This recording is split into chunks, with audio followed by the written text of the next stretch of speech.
Guys, നമ്മൾ കളിക്കാം. കുട്ടികൾക്ക് രസകരമായി ഒരു കളിയിലൂടെ എങ്ങനെ നമ്പേഴ്സ് പഠിപ്പിക്കാം എന്നാണ് ഇന്നത്തെ വീഡിയോ. അതിനാദ്യം ഇതുപോലുള്ളൊരു പേപ്പർ സ്ലിപ്പിൽ നമുക്ക് നമ്പേഴ്സ് എഴുതിയെടുക്കണം. ആദ്യമൊക്കെ 1 to 5 or 1 to 10 ആയാലും കുഴപ്പമില്ല, അങ്ങനെ നമ്പേഴ്സ് എഴുതിയെടുക്കാം. 1 to 10 ഇതുപോലെ മനസ്സിലാക്കുകയും പഠിക്കുകയും ചെയ്ത് കഴിഞ്ഞാൽ നമുക്ക് ഇതുപോലെ തന്നെ 11 to 20 ചെയ്തെടുക്കാം. ഈ കാണുന്ന പേപ്പർ സ്ലിപ്പൊക്കെ നമ്മൾ മുന്നേ ചെയ്ത് വെച്ച പേപ്പർ സ്ലിപ്പാണ്. ഒരു കളി കഴിഞ്ഞാൽ നമ്മൾ ഇതുപോലെ ഇങ്ങനെ റോള് ചെയ്ത് വെക്കും. ഇതുപോലുള്ള നമ്പർ കാർഡ്സും മാർക്കറ്റിൽ അവൈലബിൾ ആണ്. അതാണെങ്കിൽ കുറച്ചുകൂടി ഡ്യൂറബിളും അതുപോലെ കുറച്ചുകൂടി സ്ട്രോങ്ങും ആയിരിക്കും. കൂടാതെ കളർഫുൾ കാർഡ്സൊക്കെ ആണെങ്കിൽ കുട്ടികൾക്ക് കളിക്കാൻ കുറച്ചുകൂടി ഇൻട്രസ്റ്റ് തോന്നും. ഇതുപോലുള്ള കളർഫുൾ ഡ്യൂറബിൾ കാർഡ്സാണ് നിങ്ങൾ ഓപ്റ്റ് ചെയ്യുന്നതെങ്കിൽ ഇതിൻ്റെ ലിങ്ക് ഡിസ്ക്രിപ്ഷൻ ബോക്സിൽ കൊടുത്തിട്ടുണ്ട്. നിങ്ങൾക്ക് അതിൽ നിന്ന് ബൈ ചെയ്യാവുന്നതാണ്. ആദ്യം തന്നെ നമ്മൾ ഈ നമ്പർ കാർഡ്സ് വെച്ച് അവർക്ക് 2-3 പ്രാവശ്യം നമ്പേഴ്സ് ഒന്ന് പറഞ്ഞു കൊടുക്കണം. അതിനുശേഷം അവരോട് പറയാം, നമുക്കൊരു കളി കളിക്കാനാണ്, ഈ നമ്പേഴ്സൊക്കെ പഠിച്ചു കഴിഞ്ഞാൽ നമുക്കൊരു ഉഗ്രൻ കളി കളിക്കാമെന്ന് ആദ്യം തന്നെ പറയണം.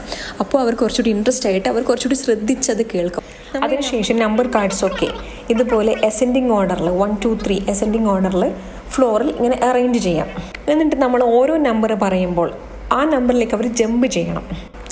ആദ്യമായിട്ട് കളിക്കുമ്പോൾ നമ്മൾ ഈ 1 2 3 4 എന്ന അസെൻഡിങ് ഓർഡറിൽ തന്നെ നമ്മൾ ജമ്പ് ചെയ്യാൻ പറയണം. അപ്പോൾ അവർക്ക് കൃത്യമായിട്ട് 10 വരെ ജമ്പ് ചെയ്യാൻ പറ്റും. അത് അവർക്ക് കുറച്ചുകൂടി കോൺഫിഡൻസ് തോന്നും. ഇതെനിക്ക് അറിയുന്ന ഗെയിമാണ്, ഇതെനിക്ക് സാധിക്കുന്ന ഗെയിമാണ്, എനിക്ക് നമ്പേഴ്സൊക്കെ അറിയാം എന്നൊരു കോൺഫിഡൻറ്റ് തോന്നും. പക്ഷെ ഇത് ശരിക്കും അവർക്ക് അറിയാവുന്നത് കൊണ്ട് ജമ്പ് ചെയ്യുന്നതല്ല, അത് ഓട്ടോമാറ്റിക്കലി അത് നെക്സ്റ്റ് എന്ന രീതിയിൽ വരുന്നത് കൊണ്ട് ജമ്പ് ചെയ്യുന്നതാണ്. പക്ഷേ ഇത് കുറച്ച് നേരം കളിക്കുമ്പോൾ അവർ ഗ്രാജ്വലി നമ്പേഴ്സ് അവർക്ക് തിരിച്ചറിയാൻ സാധിക്കും. ഇതിൻ്റെ നെക്സ്റ്റ് സ്റ്റെപ്പായിട്ട് നമ്മൾ ഈ അറേഞ്ച് ചെയ്യുന്നത്, ഫ്ലോറിൽ നമ്പേഴ്സ് അറേഞ്ച് ചെയ്യുന്നതും അസെൻഡിങ് ഓർഡർ അല്ലാതെ നമ്പേഴ്സ് മാറ്റിയിട്ട് അറേഞ്ച് ചെയ്യുകയും അതുപോലെ തന്നെ അവരോട് നമ്പർ ജമ്പ് ചെയ്യാൻ പറയുമ്പോൾ 1 2 3 എന്ന അസെൻഡിങ് ഓർഡറിലല്ലാതെ റാൻഡമായിട്ട് നമ്പേഴ്സ് പറയണം. അങ്ങനെ ചെയ്യുമ്പോൾ ഫസ്റ്റ് അറ്റംപ്റ്റിൽ തന്നെ അവർക്ക് നമ്പേഴ്സ് പിക്ക് ചെയ്യാൻ സാധിക്കണമെന്നില്ല. പക്ഷെ ഓരോ പ്രാവശ്യം തെറ്റുമ്പോഴും നമ്മൾ ശരി പറഞ്ഞു കൊടുക്കുന്നതിലൂടെ അവർക്ക് തിരിച്ചറിവ് ലഭിക്കുകയാണ്. ഈ സെക്കൻഡ് സ്റ്റേജ് ഗെയിമും കുറച്ച് പ്രാവശ്യം കളിക്കുന്നതിലൂടെ അവർക്ക് ഓരോ നമ്പേഴ്സും കൃത്യമായി ഏതാണെന്ന് അവർക്ക് മനസ്സിലാക്കാൻ സാധിക്കും. ഈ സ്റ്റെപ്പും കഴിഞ്ഞ് ഫർദറായിട്ട് നമുക്ക് ചെയ്യാൻ പറ്റുന്നൊരു കാര്യമാണ് ആഫ്റ്റർ ആൻഡ് ബിഫോർ നമ്പർ കൂടി നമുക്ക് ഈ ഒരു ഗെയിമിലൂടെ നമുക്ക് പഠിപ്പിക്കാൻ പറ്റും. നമുക്ക് ബിഫോർ ആൻഡ് ആഫ്റ്റർ ജമ്പിങ് കളിച്ചാലോ?